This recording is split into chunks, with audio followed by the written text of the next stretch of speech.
was the Oklahoma Regional. That was once again a top cut breakdown. This top cut breakdown kind of legendary. We got 8 different decks, or well, we have 7 different decks and 1 unknown. But we have Trap Tricks, Gem Knight, Draco Tail, Orchist, Azamina, Mitsurugi, DDD, Fiendsmith, Crystron, K9, and Chimera, Fiendsmith, Hecahands in first place. Chimera, Fiendsmith, Hecahands, and I already checked this morning. There we have a deck profile. We have a deck profile for the regional winning Hecahands Chimera deck. I'm not even gonna spend much time looking at the deck list beforehand. I want to see the profile, so let's go and jump right in.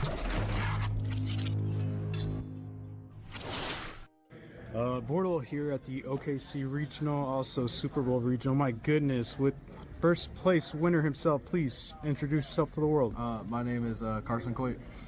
Sweet. What deck you play today, man? Today I played Chimera, Hecahands, Fiendsmith. Oh my Obviously. goodness. What made you decide to play this deck for the event? I've played Chimera since it came out, and I love the deck. And Fiendsmith and Hecahands just kind of amplify This it's one of my favorite things about new formats is when people just do well with their pet decks, because the format isn't really established yet. You know, people might still like still try to find the best lists for the other decks in the format, and so like people just bring out their, you know what, I got these new Magnet Warriors, let me play those. I'm putting Hecahands in my Chimera deck and I can do well. I think it's awesome. power. Alrighty. Like the fullest. Any shout outs, man? I like to shout out No Cards in Hand, or my friend Michael, his YouTube channel. If you go to his channel, I'll have more like in-depth like combo. Okay, someone comment the link and we'll pin it. Yeah, let's go.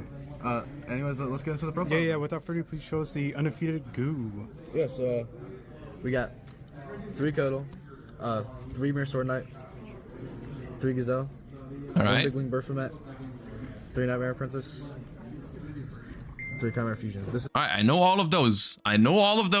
is the base stuff for Chimera. I like to play 3 Mirror Sword Knight. I know lots of people like to cut down on it, but I like to play more copies of it because the deck doesn't really have enough like pure Chimera starters to really get into the Chimera stuff, so it feels better to play more of it. Did you see that the inside of the blue regional deck box has a Blue Eyes art on it? No, I haven't seen that. Is there pictures? They're upgrading, dude. They are, you know, you got to give them that. They are trying to upgrade our pricing situation in the last months and years. That sounds sick. Can I see that? For the Fiendsmith stuff, I play 3 Engraver, 1 Lacrima, the 1 Lurie, and then the Tract, along with the signature Evil Hero package that Chimera plays to get into the Fiendsmith package. Then I play the 1 copy of Brio and Meteor. Hold up. I'm interrupting for... Oh my god, okay.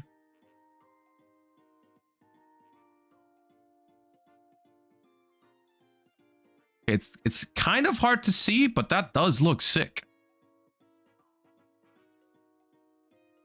Ah, that's nice. That's nice. It's such a...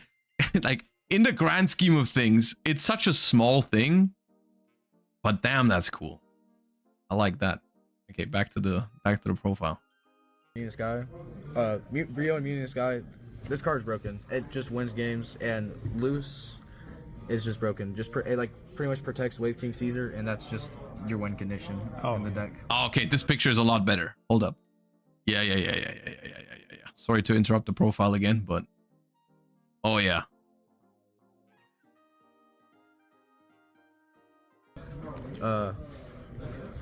So then, for the Hecahands stuff, I play 3 Ibel, 1 Yado, 1 Hidden, 1 Gigas, and then 1 of the Yado Hecahands, the Spell Trap Negate.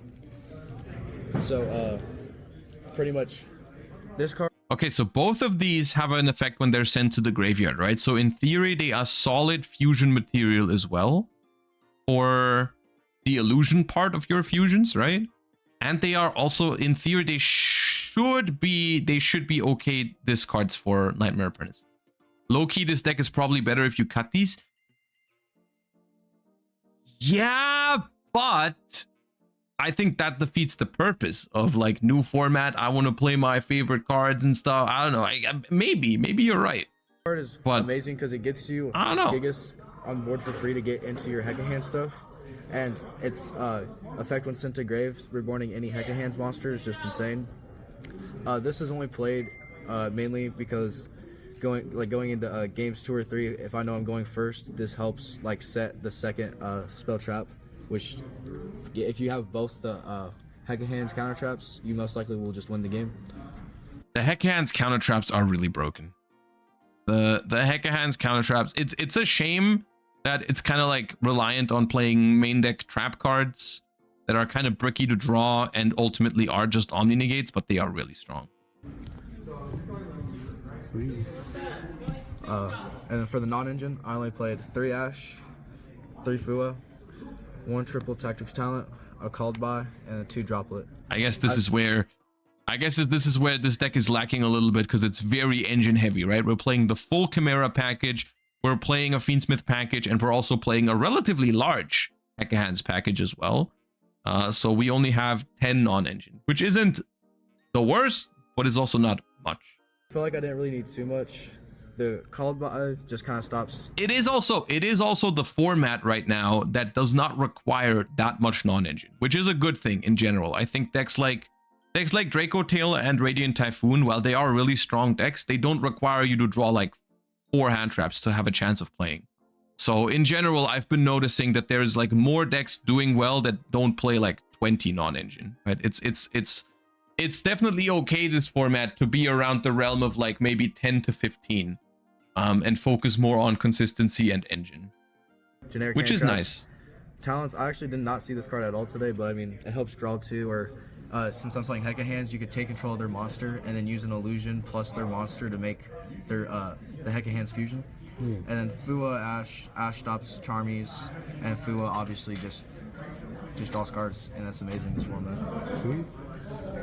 What was the main deck count, man? The main deck count was 43 cards today. 43, respect. And what's that trap card? All right, 10 non-engine and 43 is even worse, but it's still working. That The people Hecahands may not know, yeah. The Hecahands trap card. So this says if you control a Hecahands monster, when my opponent activates a spell or trap card, I can negate the effect, destroy it, and then if the card was destroyed, I can set it to my field. So against like stuff like Radiant Typhoon, if they activate MST. Dude, imagine they play 1 copy of Alba Lenidus in their extra deck, because you can sometimes contact fuse it when your opponent has Albaz on the board, but you can also, if you steal the Fallen and the Virtuous, you actually use it. And I chain this, you could They probably don't have extra space for that. They probably don't have room, but that would be cool. chain, negate the MST, and then set it to your board so they can't special a whole bunch of bodies for free. My goodness, you resolved this today? Yeah, I did resolve it today. It was amazing. Geez. This card's nuts. Nice. Then for the extra deck, Yeah. just standard stuff. 1 Requiem, 1 Sequence, a Bow. A Bow does so much in this deck by reborning the Mere Sword Knight or Big Wing Baphomet. That lets you set up stuff like this, so you can end up ripping one from their hand as well during the end phase. So most of the time, if they like hand trap you a few times and you still get on this, they'll start their turn with like 3 cards in hand, and they're just not gonna have enough to play through like all the interruption pieces you have. Caesar, this card is like so good. It just turns out negating 2 summons is still amazing in almost every format. Really? 2 of the Baphomet, he's good for the Secret Grew and the side deck. No! What are we summoning back? What are we summoning back with the Baphomet? It's Invader of Darkness, isn't it? Oh, it's Invader of Darkness. Or Barrier Statue. Oh, no. Necrom to go Fiendsmith combo. Then we got Lacrima. This card comes up so much. No, burn effects no. come up today. Reborning and even adding the card back to hand, like it just does so Or much. Diabels, And, I guess. utility. And even the lowering attack effect came up today against Draco Tail. Dude, Invader of Darkness is a fiend too, right? So they can easily access it. Like, of course, Invader of Darkness has seen some play in Draco Tail because you can send it with Cartesia making like Granguinol, but this deck also has a really easy time grabbing it. Arthalion was just too big, but this helped buff it down so I could beat over it. Man, Let's go. Aerial Eater, just send any fiend generically. Magnum, it's a great light fiend if you get like locked out of like your evil hero stuff. Duke of Demise for the extra normal if needed. This card helps also beat Radiant Typhoon because they put up like too big, like, or just any deck in general that puts up too big of a board. You get this with like 3-4 materials, you automatically will win the game most of the time. Just so, like, you win. There's nothing else to say about that. Loose, this card's insane because if you just have Wave King Caesar and Loose and the 2 furthest columns, this card's getting protected, so stuff like Fallen in the Virtuous can't pop it or anything. So then it will just stay on the board and apply so much pressure to your opponents, like Draco Tail and Radiant Typhoon. Then we have the one Jowza. Just adds any Hecahands, and then the Guardian Chimera for like. Oh yeah, love Guardian Chimera. To interrupt them. Then for the side deck, we played 2 Droll on the side. We played the 3rd Forbidden Droplet on the side. The 3rd one comes up against Radiant Typhoon, and if you just want to break boards in general, and I usually pair the 3rd Droplet with Evenly Match. Evenly Match is really good right now. This is like the 2nd or 3rd time we're seeing this pairing today of people siding Droplet plus Evenly post side. Evenly Matched is an interesting card in general because on paper it takes a lot of resources away from both Radiant Typhoon and Draco Tail and puts them in really awkward spots.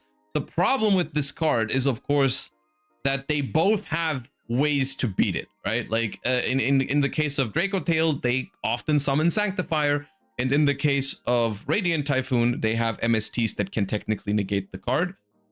So I'm not sure how I feel about it, because the more cards you have to invest into resolving Evenly Matched, like if you're forced to draw evenly with Droplet, is it really that good of a board breaker anymore? If you have to go to the battle phase, spend Evenly and Droplet, so you lose 2 cards, you're down to 4, your opponent still gets to keep the most important card on their field, whichever one they decide, and you're now in main phase 2, so you don't have a battle phase anymore either. So I'm not sure if that's... And then we're not even talking about the scenarios where you just draw evenly, you don't draw Droplet. And then all of a sudden, it's like really awkward because it just doesn't work. So I'm not sure if I'm buying that Evenly is a good card right now. I'm not sure. It has potential, but I'm not convinced. You could pair with Droplet most of the time, or even against Draco Tail just by itself, it helps a lot. We have 2 Nibiru. It never actually came up today, but I still feel like it's worth playing because getting to like board wipe through like certain cards just feels good at certain moments, especially against like decks that set up big boards and they don't have any way to stop this. Yeah. It feels good. 3 Perulia. Then we have Cross-Out Designator, and then the other Hecahands trap, which is it's just like the spell one, but instead it's for monsters. So as long as I control Hecahands, I can flip it, negate the monster effect, and if a monster was destroyed, I can summon it to my board. So just stealing their monster is like kind of funny and helps a lot sometimes. And then the 2 secret goo cards that pretty much carried me through today. Here it comes. Diabelzi. It's pretty much anti-spell. Okay. Your opponent has to set their spell trap cards before activating them, so it keeps you from getting evenly. Wait, why is there 2? What does Radiant Typhoon do if they have to set all their quick plays? Then they can't activate them, so it's pretty good. But the secret card, this is what beats Draco Tail. End of Anubis. Oh god! End of Anubis. Like, I usually wait for them to activate a fusion effect, then I let them fuse. Then once they build up all those effects, don't do that! I'll chain an effect to chain summon End of Anubis. Oh, that's so nasty. He negates them, like instead of like preventing you from activating them, he just negates them in general. So it's like insane. That is so much better because it means they can't out it with the Fallen and the Virtuous, right? Like, I mean, they can later out it, but it's already basically ruined an entire chain, right? They go perform a fusion summon, trigger their Draco Tails engrave, you chain the thing, bring back End of Anubis, everything's negated. Even if they have Fallen and the Virtuous in hand, you've already gotten your value basically. Ah, that's good. Target cards in graveyard as well, he also negates them. So like if they go like make Arthalion, chain 1 Arthalion, chain. Why are those cards legal, dude? I mean, I'm gonna be honest with you, these cards will probably never get banned. Because they are just too niche for that. And realistically, if the only floodgates legal in Yu-Gi-Oh were this niche, if only like super weird decks could use them, then I'd be much more okay with it than every single deck being able to slap a dimensional fissure into their side deck. You know what I mean? Like there is still, even though of course the gameplay that these cards provide are not really healthier than what a Dimensional Fissure does, there is a big difference between End of Anubis and Dimensional Fissure, because not every deck can just slap the card into the deck. So they're not okay per se, they really aren't, but they are simply much less of a they will have much less of a negative impact on your Yu-Gi-Oh playing experience, because you're simply not going to face them every round. You know, you're going to face them maybe like once every 2 tournaments or something, but not every single matchup, you know what I mean? Like in a chain 3, like Lucius, just a big chain. You chain like end of Anubis, summon it, all that gets negated, and it just doesn't matter. And so you pretty much just win the game off this like bat right there. Now you mentioned Radiant Typhoon a few times in this profile. Have you also another difference is that you get this card if you go first and you combo off, basically, right? Dimensional Fissure you have to do nothing for. You can brick and activate Di-Fi and win the game still. Standing Swiss today? I did end up facing only one today, so okay. I expected to see a lot more meta, and actually saw a lot more rogue than I thought I would. Oh, okay, Rogue Slayer right here, undefeated. Yeah. Sweet. Yeah, this is something that I'm wondering as well, is like how much, because all of these breakdowns are like super, like you look at the top 8 breakdown from this regional, and it's everything. It's literally everything. So like are people just doing pet decks because it's a regional, or is this something that people also will do at the YCS? It's hard for me to evaluate in terms of what to expect, right? But it is nice to see that a lot of the rogue strategies have a chance to compete. And I do think a large reason of this is that both the 2 decks that people consider the best decks in the format right now, which is Dracotail and Radiant Typhoon, they are really powerful, don't get me wrong, but they are not nearly as oppressive as like super high ceiling combo decks would be as the best deck in the format. Like it is so much more realistic to beat those decks with rogue decks than it is with like if it were all like full power Vanquish Soul K9 or full power Malice or whatever. Like those decks are just, they are more oppressive than the lower ceiling type decks. I think Radiant Typhoon is a little overrated. I don't agree. I think Radiant Typhoon is a really powerful deck, but it's really hard to realize its the full potential, because it's a hard deck to pilot and navigate, but it also has a lot of really awkward auto win cards against it, which is annoying. Like it's not consistent. Like it's not super consistent, at least. So it will brick a decent amount of the time, but it will also get floodgated by random shit like Invader of Darkness, or we just saw Diabels, right? So that's sometimes a bit awkward. Is it just me, or do the decks that have been topping seem rather cheap? I mean, everything that isn't Dracotail right now, because of the price point of the Fallen of the White Dragon, this card is like 50-60 bucks right now, at least in Europe.